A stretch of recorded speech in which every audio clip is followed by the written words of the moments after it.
तर हॅलो मित्रांनो, नेहमीप्रमाणे आज पण मला टवाळक्या करायच्या होत्या. टवाळक्या करण्यासाठी मी निघालो माझ्या गल्लीतून.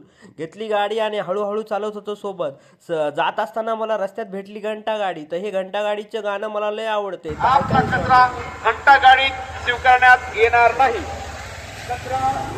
तर मित्रांनो, तुम्ही पण घंटा गाडीतच कचरा टाकत. आपल्याला स्वच्छ परिसर आवडते. तर अशा प्रकारे मी गेलो भीमनगर गेटवर. भीमनगर गेटवर गेल्या असताना लागला होता गेट. त्या गेटाच्या त्रासामुळं मला तर कधी कधी वाटते उड्डाणपुलाचा रस्ताच घ्यावा. तर मग अशा प्रकारे मी पोहोचलो SP ऑफिसला. SP ऑफिसला पोहोचल्यानंतर मला सावली भेटत नव्हती, कारण की मला लावायची होती सावलीमध्ये गाडी. शीट गरम झाल्यानं लय त्रास होते मित्रांनो. हे त्रास हे फक्त गाडी गरम झाल्यावरच कळणार तुम्हाला. तर मला सापडली ना शेवटी एक चांगली जागा आणि लावली मी गाडी सावलीमध्ये.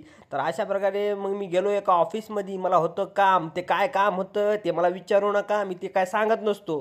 तर अशा प्रकारे मी गेलो हॉस्पिटलमध्ये कशाला ते पण मी सांगत नसतो.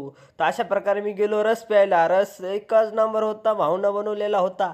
पण त्या रसामध्ये साखरच नव्हती. आणि गोडवा पाहिजे, गोडवा प्रत्येक गोष्टीमध्ये पाहिजे, आणि ते गोडवा आपल्या जिंदगीमध्ये नाही आहे मित्रांनो. असं मित्रांनो मी गेलो DSMकडून.